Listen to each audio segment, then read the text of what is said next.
O Léo Hermes disse que eu podia fazer um vídeo lendo a minha redação do ano passado, de 960 pontos. E o Juan Caio disse que eu podia fazer um vídeo lendo a minha redação de 980 pontos de 2015.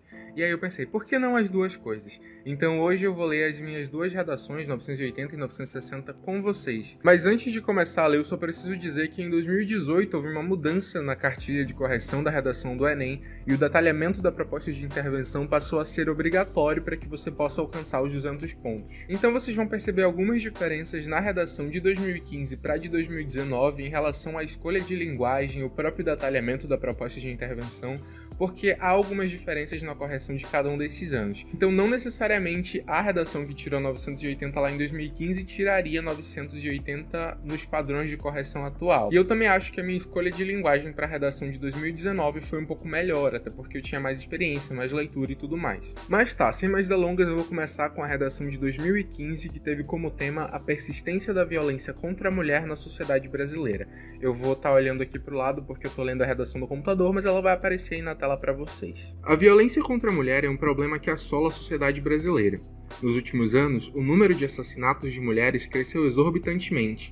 Tal dado demonstra que o machismo oriundo dos séculos passados ainda se faz presente odiernamente, de modo a causar atitudes agressivas às mulheres, estas que sofrem com a falta de efetividade das leis que as asseguram. Em uma primeira análise, a violência contra esta parcela da sociedade é fruto de valores ultrapassados. Até o período pré-revolução industrial, a posição da mulher na sociedade era muito específica. A mesma possuía a função exclusiva de cuidar da casa e da família, vindo a ser submissa ao marido. Sendo assim, era socialmente e juridicamente aceito que este pudesse agredir a esposa. Com o passar dos anos, a mulher passou a deter direitos e leis que a defendem, a exemplo da Lei Maria da Penha e da recente implantada Lei do Feminicídio. Contudo, apesar das mudanças na legislação, não houve uma mudança efetiva na mentalidade masculina e da sociedade como um todo em relação ao respeito para com as mulheres. Portanto, sem a sensibilização de que todos temos direitos iguais e devemos ser respeitados, atos de violência contra a mulher serão constantes. Outro sim, a falta de efetividade das leis que respaldam a mulher em vigor no Brasil dão margem para que o número de mulheres assassinadas continue a subir. Logo, pode-se inferir que uma mulher é morta no Brasil a cada 3 minutos, segundo o mapa da violência de 2012. Estes números provam que não basta realizar mudanças na legislação sem o cumprimento destas. Dessa forma, é importante salientar que é necessário que haja um melhor amparo às vítimas de violência doméstica, com a devida punição aos agressores.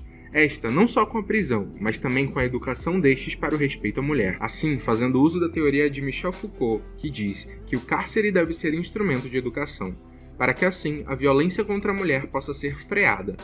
Por conseguinte, é possível inferir que o Estado deve atuar na efetivação das leis existentes contra a violência doméstica, isto por meio do maior engajamento das autoridades competentes em solucionar as denúncias de agressões à mulher, com a punição exemplar dos agressores, a fim de coibir os atos de violência.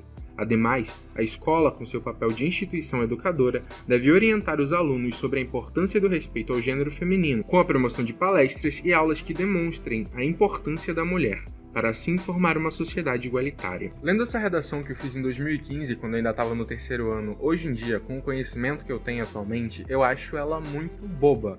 E eu não acho que ela mereça 980 pontos. Essa redação só tirou 980 porque em 2015 ela tinha tudo que uma redação precisava ter para tirar essa nota.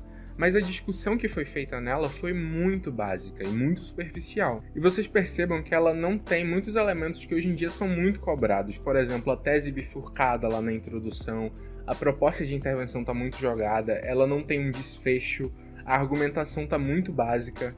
Então, realmente, ela é uma redação datada. Hoje em dia, ela não conseguiria mais a mesma nota. Agora, eu vou fazer a leitura da minha redação de 2019, com o tema Democratização do Acesso ao Cinema no Brasil.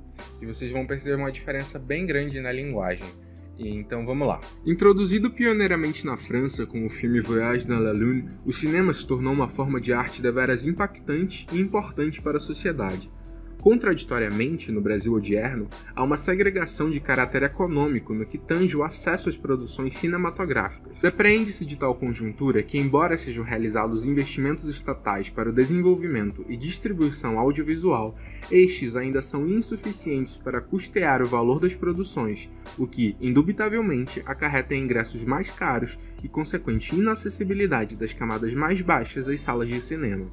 Ademais, a sociedade não incentiva tal auxílio por parte do poder público por entender erroneamente que a sétima arte não possui relevância social. É imprescindível ressaltar a priori que o Estado falha em garantir que a população de menor renda tenha a possibilidade de frequentar cinemas. Nesse interim, é válido evocar a teoria do contrato social de John Locke, uma vez que a Constituição Federal assegura o dever da esfera pública em prover lazer. É possível entender, pois, em analogia à ideia do contratualista, que o poder público não cumpre seu papel com a sociedade, de modo que, nesse caso, tal negligência exclui o contato de uma parcela populacional expressiva com os benefícios de tais fazeres artísticos, a exemplo dos aumentos de criatividade e do conhecimento. Por conseguinte, fica clara a falta de democratização na entrega desta expressão artística, à medida que a majoritariedade do povo não pode consumi-la. Outrosim, a sociedade civil descredibiliza ações de incentivo ao audiovisual, por possuir um entendimento equivocado sobre a necessidade do cinema. Partindo desta perspectiva, não é raro, para a comunidade brasileira, a ideia de que produções cinematográficas pouco acrescentam na economia do país ou no desenvolvimento social. Neste viés, as políticas públicas promovidas pela Agência Nacional de Cinema e Audiovisual, Ancine, são, muitas vezes, questionadas e desencorajadas pelo corpo social, de maneira a configurar um desafio para o oferecimento democrático de filmes e documentários para a população. Na contramão desta percepção geral, tendo em vista a afirmação de Lev Vygotsky de que o saber que não vem da experiência não é realmente saber, torna-se viável compreender a necessidade de fomentação à sétima arte, já que essa traz tanto o retorno financeiro com as bilheterias e exportações dos produtos cinematográficos, quanto um enorme ganho para o crescimento intelectual da sociedade. Diante de tais problemáticas, urge que o Estado, por meio da Ancine, atue na valorização e incentivo ao trabalho audiovisual. Isto por meio do direcionamento de investimentos para a produção cinematográfica nacional, de modo a garantir a viabilidade da distribuição destas obras nos cinemas com um valor acessível, além de realizar atividades escolares que envolvam a ida ao cinema, em que o Ministério da Educação, em parceria com as secretarias estaduais e municipais de educação, desenvolvam tais ações nas escolas públicas. Ambas ações a fim de possibilitar o acesso democrático à sétima arte. Adicionalmente, a sociedade deve repensar a sua visão sobre a arte, a fim de colaborar com a sua difusão igualitária. Sendo assim, tal expressão artística criada na França poderá ser apreciada por todos. Eu acho que deu para perceber bastante a diferença de linguagem de uma redação para outra, mas existe também uma diferença de leitura muito grande entre o Felipe de 16 anos, lá de 2015, e o Felipe de 20, de 2019. Eu esqueci minha idade por um momento. Na redação de 980, lá de 2015, eu só fui descontado 20 pontos da norma culta, que é a competência 1. Nessa redação de 2019, eu fui descontado 20 pontos de norma culta, que foi a competência 1, e também fui descontado 20 pontos na competência 4, que é a competência de mecanismos linguísticos para a construção da argumentação.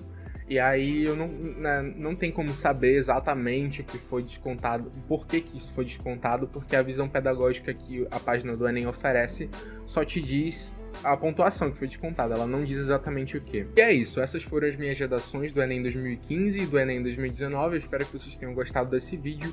Não esqueçam de deixar um like aqui embaixo para ajudar o canal, e comenta aqui embaixo se você tem dificuldade na redação do Enem e quais são as suas dificuldades. Eu vejo vocês no próximo vídeo e tchau!